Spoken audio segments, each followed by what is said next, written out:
Hello and welcome to A VO's Journey. My name is Anthony Pica, and this show is all about helping the new and upcoming voiceover artists grow their business, sidestep all the crazy things that this guy seems to step on over and over again.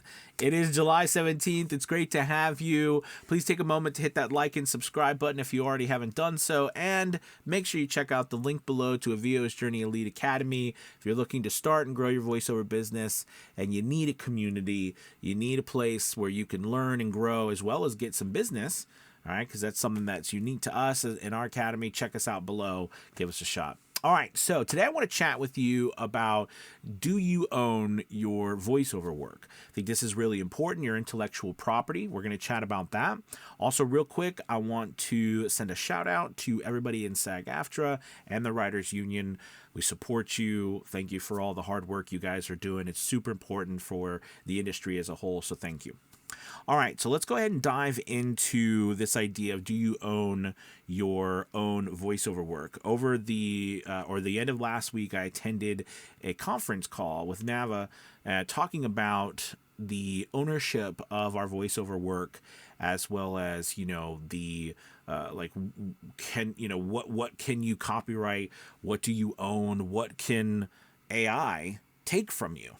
Okay, right? And I think this is a big deal for what we do today. So I want to give you just a couple of my thoughts on that.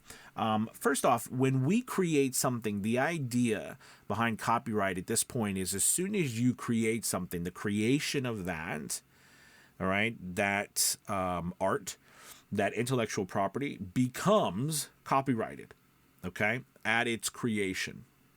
But currently, there is no law that says our voices, like the act of us speaking, can be copyrighted. Okay, I think a lot of stuff's happening, and we all need to work, I think, really hard to change this, because a lot of our livelihoods are really being taken by AI, right, and cloned. But the idea of creating something, like if I create a file, a recording, that recording is then copyrighted. Okay, as long as whatever was created. So, like, for example, if I wanted to protect against an AI, right, then if they're, and they they clone my voice, the idea at this point was the voice cloned before you created a file, or did they clone it while you're from the file? I think it's all baloney, in my personal opinion. All right, they shouldn't be able to do it, period. I mean, it doesn't make a lot of sense to me why that's difficult, but they shouldn't, right? Because it's just not right. But from a legality standpoint, it's important to note that if something is created from a file that you have made, then yes, that is a infringement of copyright. Now, to move forward, I think one of the biggest things that we need to do to protect our work, and to make sure that we retain ownership of it, is to really start to focus on the contracts that we have people signing. A lot of us, including me, especially when I started out, I didn't know what I didn't know. I'm non-union, and I was just winging it. So what a lot of us do is we go to these websites like ACX, like Fiverr, like Upwork, Voices, Voice123, Voquent. We go to all these websites and we sign, we check their little disclaimers and all the stuff like that. Probably a very small percent of us actually reads all of the information. Like we don't, most of us don't do on all the stuff we do. And then we expect that these platforms have our best interest in mind, and they're not going to screw us over.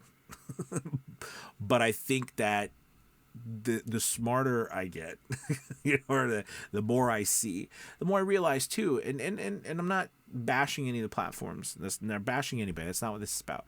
It's just about that it's important for you to know everything that is going, like where you are marketing yourself, what they're about, what they have had you sign, by clicking the yes or whatever button, that you agree to the terms that they have for their website, what they will do with your work, what they won't do with your work. All of those things become really important. and if you haven't read the stuff and you haven't gone to the places, take some time to. It's your work, the things that we are doing. It's your intellectual property. It is assets that you are creating. All right. And, it's art. And if you sell that art, it's up to you, because in the end, it's up to you. If you agree to it, it's your decision. But I hear a lot of times where people say, I didn't realize that's what was happening, and I wouldn't have done it if I knew that. So it's important that you go read these things and you look at the terms of service and you make sure that no one's taking your voice and doing things with it, selling it to machine learning companies and things like that, who then resell it to these, other companies who are cloning your voice and doing all this. You make sure that you are up to date on what's happening. Okay. And because in the end, once you create something, you own it to the point that it is sold to someone. Now, here's another thing that I learned.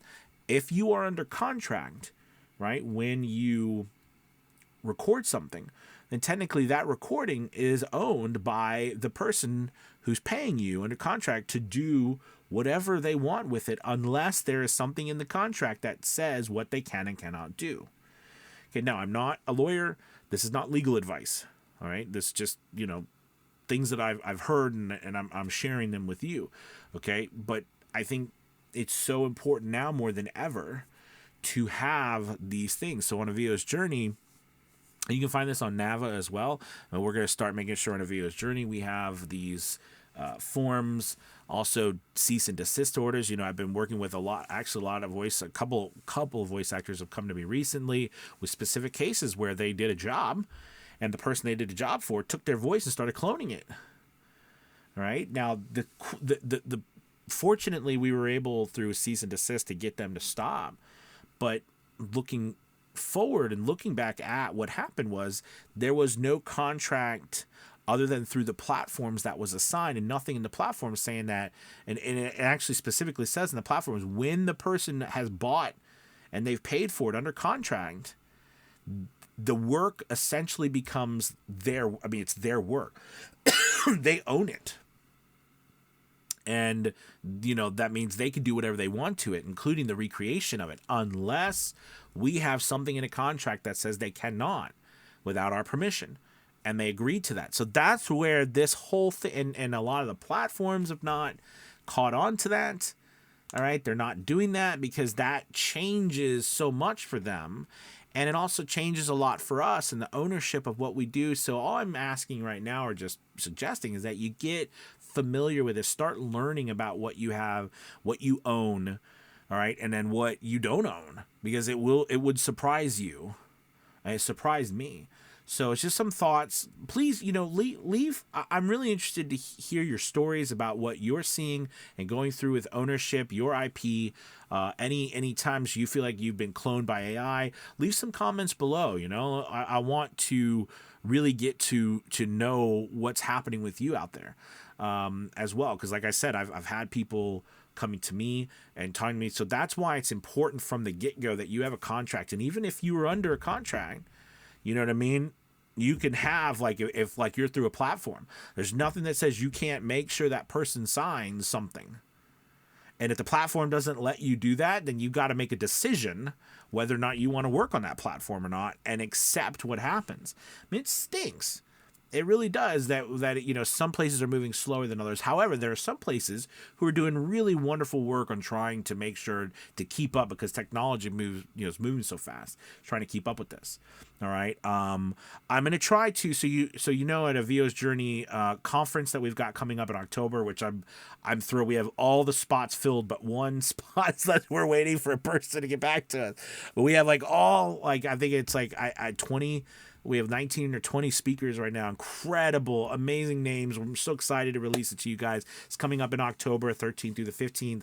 But I hope is whatever happens, I might somehow add a panel to where we have some lawyers and we talk about some of that stuff, kind of like Nava did at this recent conference, because it's a big conversation, but it's so important for voice actors. To talk about what are your rights, when it comes to your IP and AI cloning. What is recourse? Is there any recourse? How do you deal with what we're going through right now as voice actors. So I will keep more information on that for you, and make sure again you add some comments below on this, and tell me what's going on with you and your thoughts. So thank you again so much. You guys have a wonderful Monday. I'll talk to you soon.